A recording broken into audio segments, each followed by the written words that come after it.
Hi Virgo! Welcome po sa ating channel. At ito ang inyong daily gabay tarot reading for April 25, 2025. Kung naka-resonate kayo, comment down. Kung hindi kayo naka-resonate, ibigay niyo po sa iba kasi general reading po ito. This is for you Virgo ngayong April 25, 2025.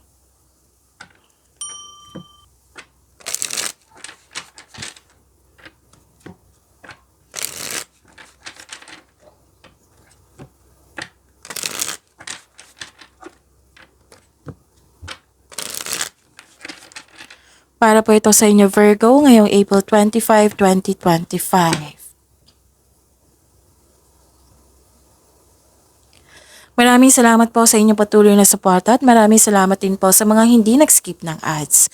Gamitin ang reading na ito bilang gabay lamang sa mga hindi pa nag-subscribe, subscribe na po kayo at click bell notification para malaman nyo na may bago tayong video. Para sa mga gustong magpa-reading po, may lumabas dyan sa screen nyo ngayon. Panoorin nyo po at sundin ang instruction.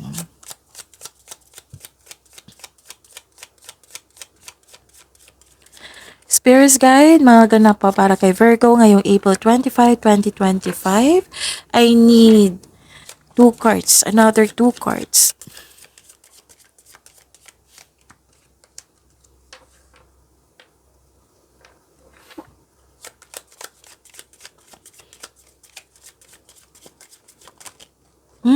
So, kunin ko tong nakita niyo na.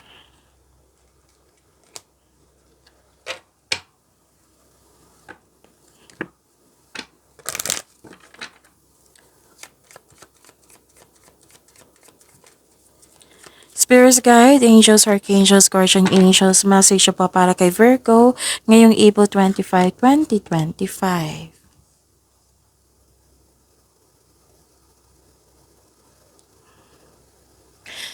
Ngayong April 25, 2025, pwedeng may biyahe kayo ngayon, pwedeng bibigyan mo ng aksyon yung matagal mo ng plano, may new journey, adventure at bakasyon na kung nakikita dito. Pwedeng nahihirapan kayo sa paggawa ng desisyon kasi may nakita ko dito na bibigatan, nahihirapan. Pwedeng iba din sa situation, pwedeng sa isang tao at may guilt at may sacrifice akong nakikita dito. So public event, special event, pwedeng party ito, pwedeng reunion or meeting, togetherness, celebration. Sabi po ni Archangel Jophiel, patience. Your dreams are blooming more rapidly than you realize. Still, they need nurturing and patience. Sabi po ni Archangel Raziel, I am bringing you esoteric information and symbols and helping you understand spiritual truths.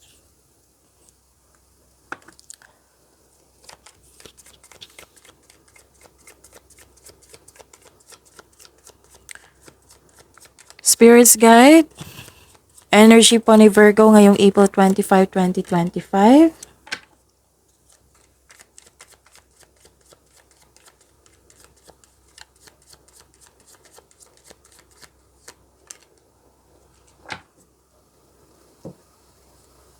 Kung may narinig kayo or may nakita kayong repeating message, like for example, nanood kayo ngayon ng April 24 and April 25, tapos may napansin kayo na repeating message, yan po yung pinupush ng cards nyo na kailangan yung bigyan ng atensyon, solusyon at aksyon kung maaari po. So ano yung energy ni Virgo?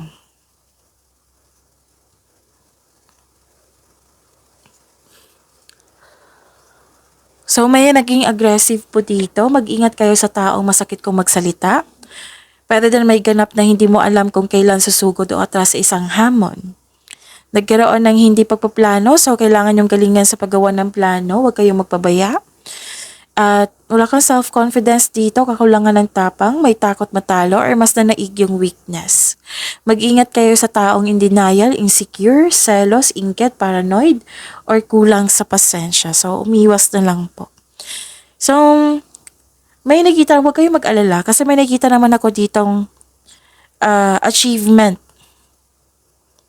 This is granted yung manifestation, happiness, and fulfillment.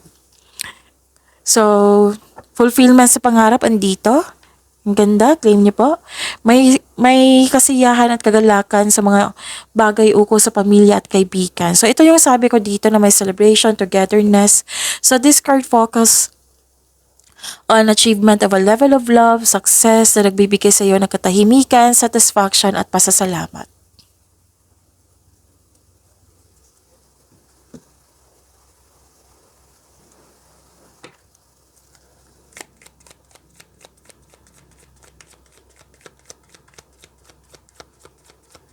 Spirits Guide, Career and Money po ni Virgo.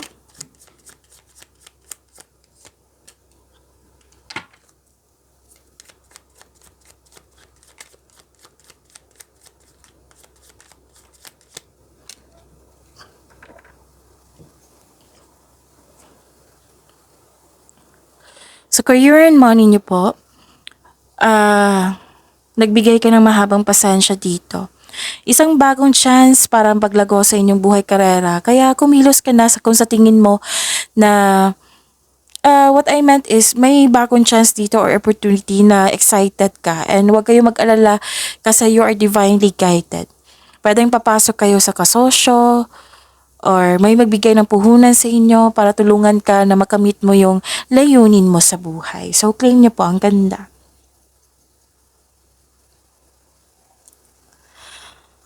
At may nakita ko dito ang huwag kayo magpa-apekto sa chismis. Kasi nawalan kayo ng panatag dito. Tapos dalawang card na po nagsabi dito na galingan nyo sa paggawa ng plano. Huwag po daw kayo magpabaya. Gamitin nyo po daw yung talino nyo, experiences nyo para makagawa kayo ng konkretong plano. At may concern kayo sa immature na tao. Na mas nauna pa yung reklamo niya kaysa yung gawin niya yung responsibilidad niya.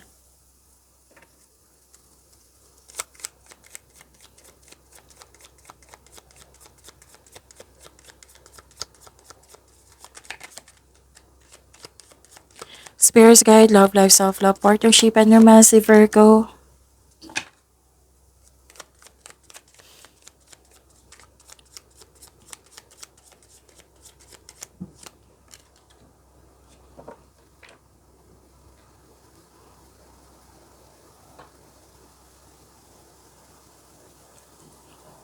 So this is waiting, sacrifice. Yung sinabi ko kanina sa oracle cards nyo na may sacrifice.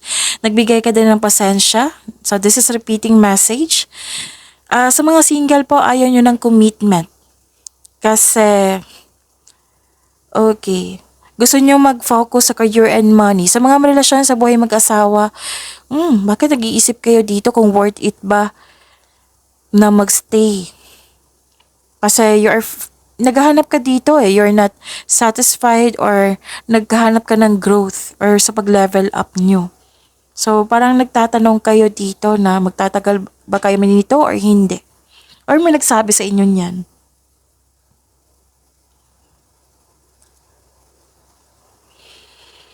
At nag-manifest kayo na magkaroon kayo ng wonderful connection sa isang tao. Whether single ka man or may relasyon sa buhay mag-asawa. So, pay attention kayo sa pagbalanse sa inyong emotion with your thoughts na while remaining grounded and passionate po. So, yun. Pag-imanin niyo po yung blessings sa binigay sa inyo, Virgo. See you tomorrow. Maraming salamat po.